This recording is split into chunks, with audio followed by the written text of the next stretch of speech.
unlocking the aqua feed innovation, the process and the pros and cons of unconventional ingredients. So in this I will cover what is the future food, the protein demand, as discussed by the previous speaker, why aquaculture, this may be new to you, then feed scenario, including aquaculture, then why the unconventional feed, and what is the future research, and finally conclusion. Now, before going, I want to give a quote given by the Bill Gates. Because we are concerned with the annual food production, we need to start thinking about future food for 9.7 billion people by 2050. The only concern is that we cannot destroy our environment. By any cost, we have to protect our environment. At the same time, there are so many constraints and limitations are there. First one is that everybody told about population. But I have given a different form. While I'm telling the 9.7 by 2050. If you calculate per day, tomorrow morning, there will be 2 lakh population or global population. In India, 40,000 people are waiting for tomorrow morning, for which we have to prepare the food. Where will we get the food of proteins? 70% increase we have to food production, that is our responsibility. Land availability at the same time is decreasing due to population, and fresh water availability also is decreasing. Greenhouse gas emission is increasing, and climate change effect is visible. We are told that in Odisha today the problem is there. And finally, food and feed conflict. What was unconventional 30 years back, now it is conventional. The maize was completely used by livestock food, now it is livestock item. So now what is unconventional today, tomorrow it will be conventional. So it's a dynamic process. Only due to the development of science, it is a changing process, dynamic process. Now, let's see at Dr. Arindra told where the ball will be. So let's see by 2050, what will be our situations? Demand. Population from Indian data, 1.5 per billion to 1.7%, 1.7 billion, 21% increase. Annual protein consumption, 5 kg per year to increase to 10, double. Grain production, 330 million ton, it will be required 520 million ton, 57% more. Oil cake production now 25 million ton in India, it will be 42 million ton, which will be 60% more. Feed requirement is now 50 million ton, it will be 90 million ton by 2050 in India. The per capita land availability same time is down due to house requirement, many other industrial developments. So now in 2290 meter square, it is reducing 30%, so 15% to 1930. At the same time, fresh water availability is a big challenge. It is from 1500 to 1100. So this is the situation of where the ball will be. For that, the question comes whether we will be able to produce or satisfy this much requirement. So to answer it, let's see the past. Last 75 years since independence, what we have achieved, then we can predict whether we can do in the future. From the agriculture side, from traditional to modern, that is our transformation due to science. Though from traditional and modern, it is there gap is there, because now also we are doing same thing. We are not completely away from modern yet, traditional.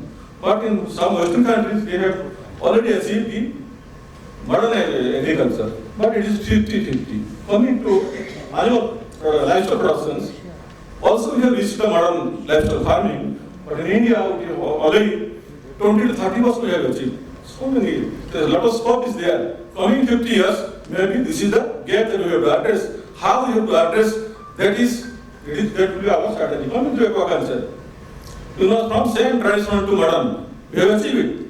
But again, this modern percentage is 30 to 40% more in case of aqua only because shrimp farming is high capital investment is there. People are conscious, so that's why they are spending more. So modernization is more, but not completely modern. I will tell, but still we have to do. Now, whether the last 75 years, what we have achieved, we claim that if we have achieved it, then what is the index? This is the index. The milk production from 2010, our rank from second to first The transformation that we have achieved it. For the fish production, from first position to third position, total fish productions. For aquaculture, it is still remain second production. We are just next to China. Because we cannot touch China because they are 10 times more than us. Then egg production, from 7th to 2nd position, tremendous development. From broiler meat production, 6th to 5th. That means, due to our research and technology development, we have achieved 75 years, tremendous development. So, in coming 75 years also we can achieve it. That needs the scientific support and technical development industry association. Now then, what is the future? What future you want? These are the future. You know that is IoT, automations, everything in place. Now this thing will be placed in these sectors. This will be, for example, precision livestock management told that we cannot afford 30% not told, 30% loss we cannot afford it. This is precision nutrition. Sensor-based feeding management system. Genetic breeding. You need to improve breed. Alternate protein sources. Sustainable feed innovations. Climate resilient varieties. Smart disease management. Vertical and urban livestock farming. Blockchain and traceability.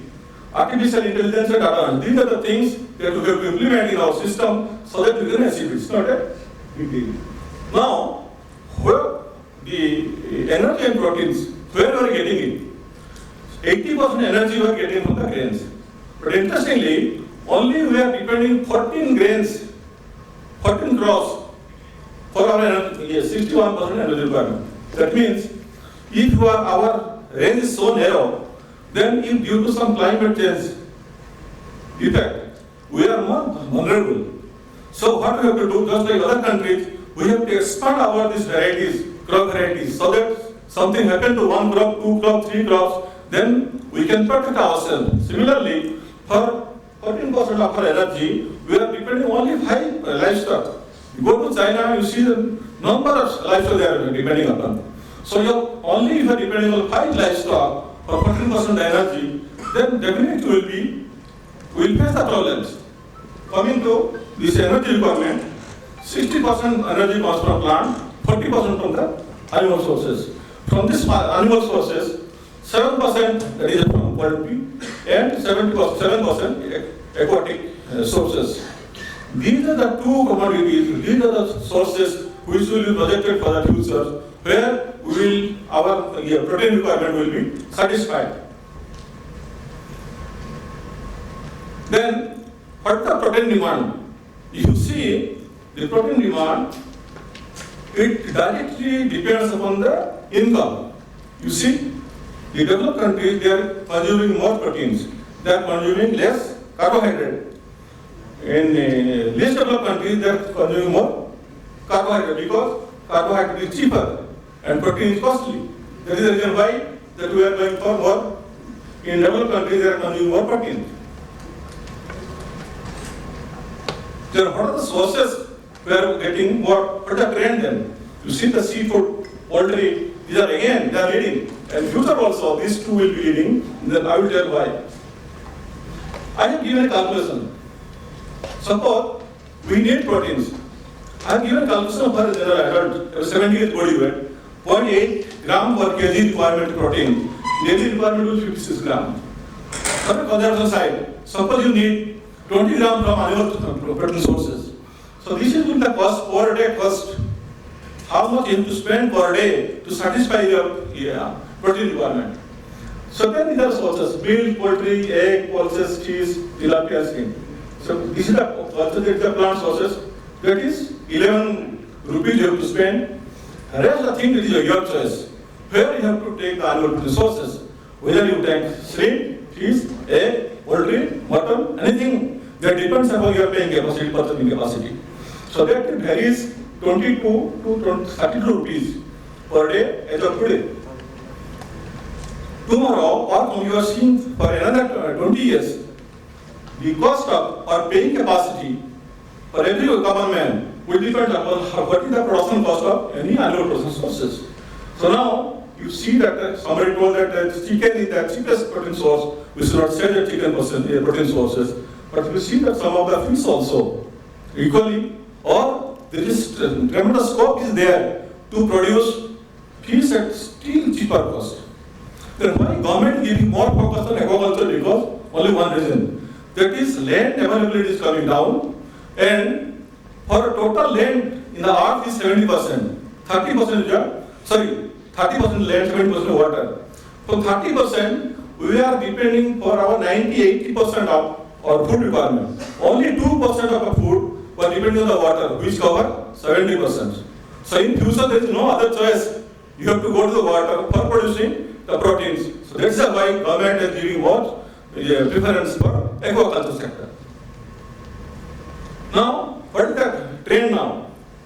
2050, where will be? You will see that the present trend, the maximum growth by 2050 will be aqua sector for 63%. Then 120% poultry, mutton is 92%, but that value, that amount is less. Coming to why aquaculture? Because as I told that in future, the government may come out with the policy that every food item will be, level will be there, how much carbon emission will be there. The cost of the every food commodity will be based on what is the carbon emission. So if you are not following the carbon emission rule, obviously you have to pay more. So that's the reason why you see that aquaculture sector, where the carbon emission is less, land requirement is less. I have given figure for 100 gram protein, what is the meter square land requirement?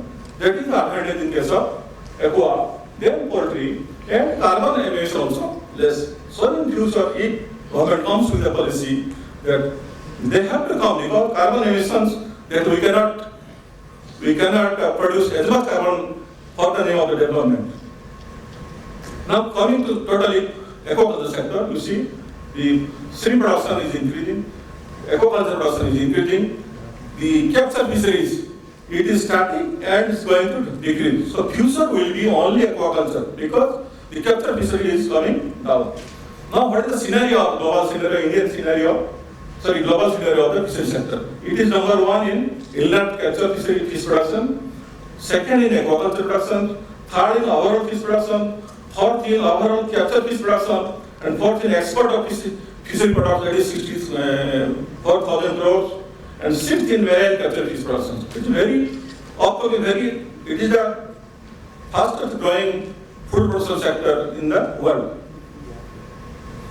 Now I will tell you the difference, aqua feed versus animal feed. There is basic difference there.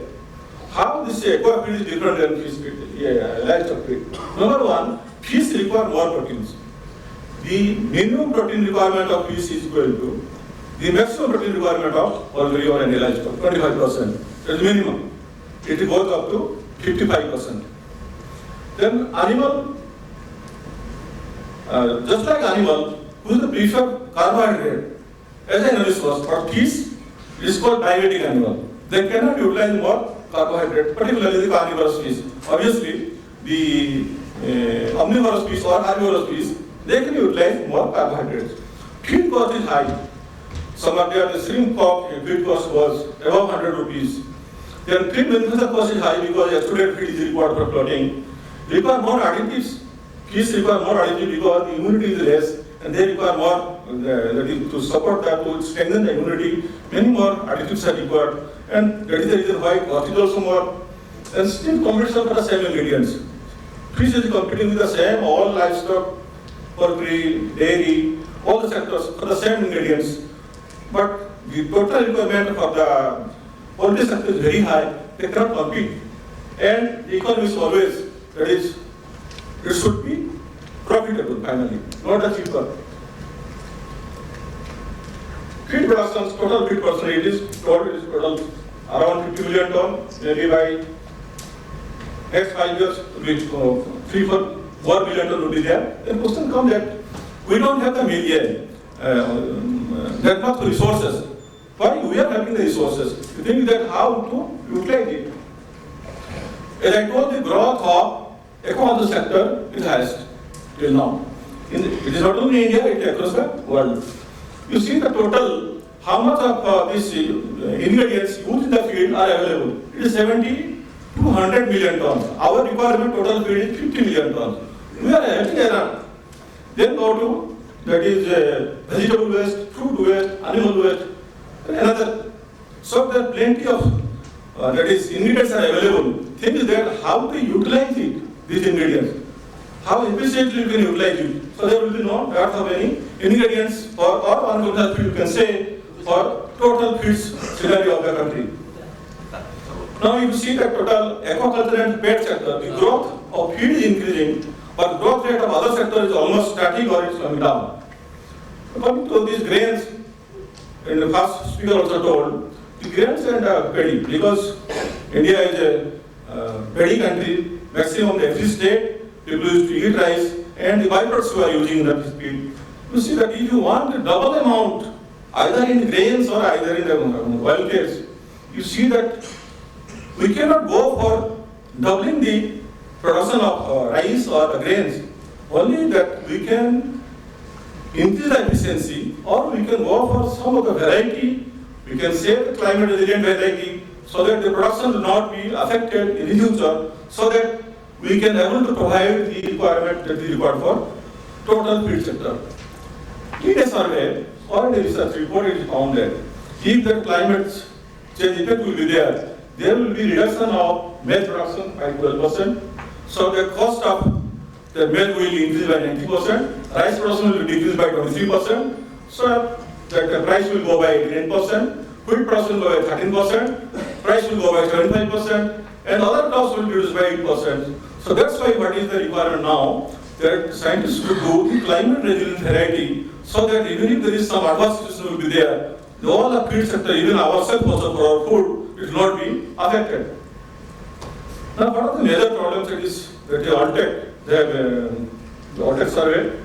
The first, what are the different constraints or limitations of the feed industries or feed production? One is high material price. Everybody agrees that. Number one is the material price. Then low producer return, they are not getting the profit. Supply side disruption, strike, so many geopolitical situations, animal diseases, several weather conditions. So these are some of the very common points for which the feed manufacturer, feed formulation, feed manufacturer, they are facing the problems. Now I am coming to eat unconventional feed. Why we want unconventional feed ingredients? Number one is the regional need. You know that for the sake of research, so many research people will find where you will find unconventional feed ingredients availability, some 1,000 tons. What will do with 1,000 tons? You know, when our requirement is 50 million tons, at least we should search for those ingredients which can support us at least 4 to 5 million tons. Then only it will be sustainable. Otherwise, for producing a paper, that's enough. 2,000 tons, 100 tons, what will do with this? So, it should be regional need. Yes, if something, suppose the Jadava recently found in Rajasthan, it can take the regional need. Some industry are there in that region, they can take care of this thing. Specific nutritional need, some unconventional ingredient rich in some nutrient that you can use it. Then, promote circular economy, because we don't have any definition of any waste. The waste again it will be utilized, then only it will be sustainable and it will be profitable. Cost reductions and high nutrient content. Now, I just found that where we don't found this unconventional feed. This unconventional feed it came only after the World War. When there was a crisis of any energy source, then only there was research that what we can do other than the conventional food energy, everything. So that's why first for 40-50, it was post-person, 60-70, agricultural efforts we used, 80, then expanded to aquaculture and alternatives, the 90, focus on sustainability, and 2000, alternative protein sources, and 2010 to 20, it is sustainable and innovations. If you see grossly, I will give you example. Initially, unconventional feed means we used to agricultural byproducts. That is what is available. Now, insect meal, worm meal, we are producing these unconventional feed ingredients. This is a difference. How it is changing process or dynamic process. Now, what are the different the factors, major 4 factors that you should consider to use in animal feed and unconventional feed? That is, it should be digestible. It should be cost effective. It should be available, because 100 ton, 50 ton, it's not going to help anyway to us. It should be in plenty. Just like this URB, about 10 million ton is available. That is going to help India. But 1 ton, 2 ton, 5 ton, 10 ton is not going to help us. Then processing. We should have a processing mechanism so that we can produce in bulk. Now, this concept that I thought that in future there will be no difference in conventional and unconventional feed ingredients. How? If it is unconventional feed ingredients, it is something deficient. That's why it is unconventional. And it contains some of the ANF anti-nutritional factors. So, what we can do, if something is deficient, you supplement it. And if it is something, some anti-nutritional factors are there, then you give a treatment. This treatment may be enzyme treatment, UV processing, solid-state fermentations, many more are there. You can utilize it. And if not, another one is you remove it. So these are the two approaches where we can adopt it, then we can use any ingredients. There will be no unconventional.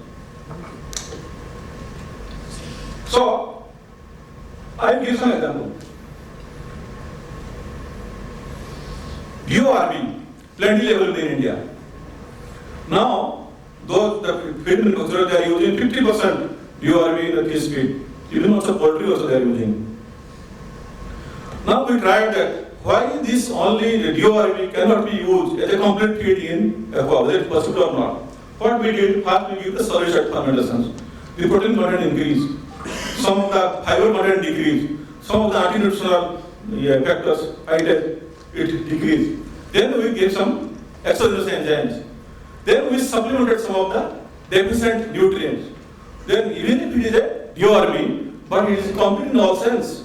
So what happened, when we compare with a commercial feed, to our surprise, so the performance of this only DORB, fortified with other things, it was much more than a commercial feed. So only DORB also we can use. So this gives an example, so that anything that can be used, only thing that it should be nutritionally satisfied. Then recently we have worked on the lean meal, because these are the bioresources, plenty available, nobody thinks that it can be used. So we have at least tested 46 lean meal. We found that 10 to 20%, 10 to 30% can be easily replace DORB. Because till now we are thinking for replacing the proteins. Now time has come to think for alternative of the energy sources. If distillers everything will be, all the grains will be diverted for this thing, then where we will get our energy sources? We should get the alternative. So green teas, mixed leaves, RR leaves, which contain more than 20-25% proteins. How we can, that is simply going to be wasted. So we found that either you go for solid-state fermentation or exogenous enzyme, it can be used. So now you see the aqua feed, aquaculture production and aqua feed, it is going, the aquaculture also increasing, proportionately aqua feed use also increasing, and at the same time fish meal, it is static or we are not using it. Now these are the new generation, this unconventional feed ingredients, that is fishery and aquaculture byproducts, insect meals, bacterial and biofloc. Biofloc is again aquaculture, that is intensive culture system.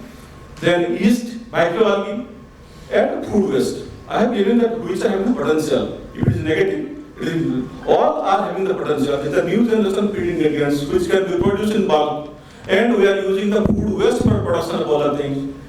So these are having the potential for the future. This is that I want to draw the attention, that is the title is the research grant awarded and patents licensed with respect to sustainable aquaculture feed over the last 20 years. You see, that is the money available for research or the patents for any unconventional feed ingredients which is sustainable. It is going down and down because industry should feel that yes, these ingredients having the potential, if they will come forward for sponsoring anything, so that the area we should focus in future of this requirement of the country, so that any ingredients which have the potential, industry should sponsor this type of research so that it will be helpful for the industries. Now I will give you one more example what is done by all the nutritionists. You see, generally the feed formulation based on the gross nutrient requirement, either protein requirement, energy requirement, or any other lipid requirements. The first case, I have given the total formulations. Yes, because the digestibility is not considered, so you will find the variation in digestibility and FCR. If you consider the only digestibility, then you find that similar ingredients we are using it, but FCR is improving a lot. So whenever we are going for formulation, instead of gross formulation, if you are considering only the digestibility, it will solve many problems. This is the example. If you have so many fish species, when we are giving an EFCR method, effective FCR. That means if you are giving a 2 kg feed, that is how we are calculating the FCR. Instead of 2 kg feed, if you consider how much digestible feed or dry matter digestible feed, then you will find a narrow gap between all the species. FCR will be same for all. Now I am coming to comparing 4 points last, past, present and future, coming to nutrient requirements.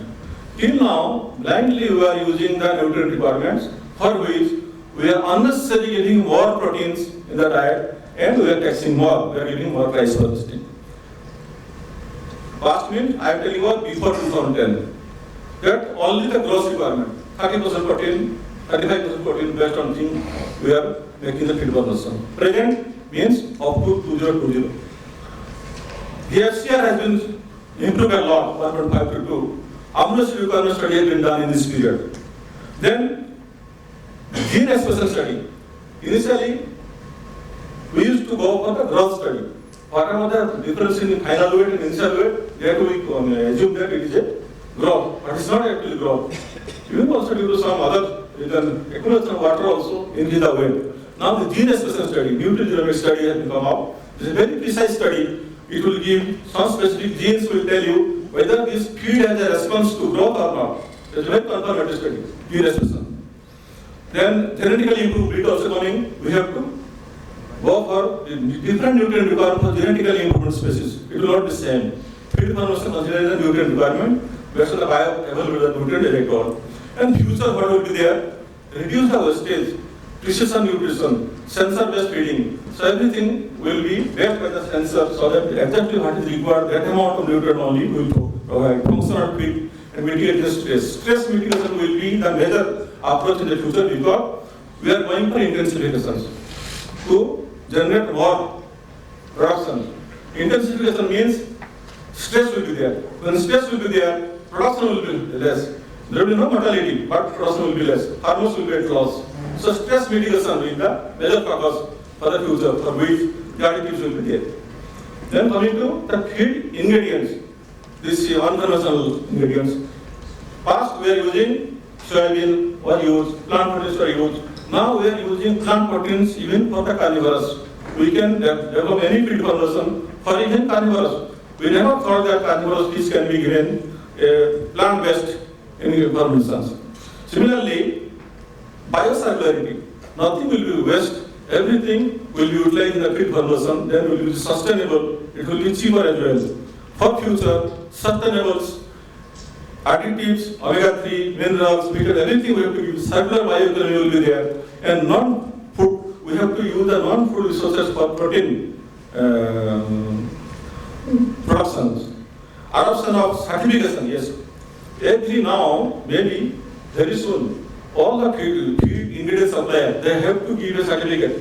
This ingredients, how much carbon emission was there, what is the protein, what is the source, they have to give certifications. It will be must in the future. So this type of system when it will come, then the feed manufacturer will not be in trouble. They will use the authenticated ingredients which what it contains. Similarly, manufacturing, previously we don't have much this technology. Now we have a sufficient, very well advanced technology for feed manufacturing. We introduce FCR, waste, lithium nutrients, then Internet of Things. Now we are using them for feed manufacturing. So everything is automation will be there. So there will be, we hope that very perfect feed conversion with less wastage will be there in the future. And finally, feeding management, yes. Feeding management is the least given attention because once you are given in the water, nothing is visible. So how much feed is given, how much feed is eaten by fish, everything is recorded by the sensor-based recording. So it is very accurately we are giving how much it is required. Then finally, these are some of the statements, or I want to tell, the future unconventional feed ingredients would be based on the volume, cost and processing. Not on anything arbitrary, we cannot take it. It should be available in bulk. Balance should be maintained in food, feed and industries. Because tomorrow which is used for feed, tomorrow it will be consumed. For example, DORB. Now it is used in digestive district human being. Who thought that DORB, rice bran will be used for human being? So tomorrow, even insect also, now it is unconventional. Insect also, we can, now we are indirectly eating it. But tomorrow directly, China they are eating, we will not eat. So this is dynamic process. The nutrition requirement should be based on the bioavailability, not the gross requirement. Any biological biomass should be explored to be used to avoid anything as waste. No waste. Everything has a complete 100% utilization. Should be there. Then only be sustainable. Circular economy should be central focus for sustainable food production. This means everything the waste again to be utilized. This is a nutrition concept and climate resilient. This is the aspect to be. With this, I finally, these 4 things. We want productivity to increase, it should be sustainable, and food safety. These are four things for the future. It is must strict revolution will be there, and for this technology will be there. Thank you very much.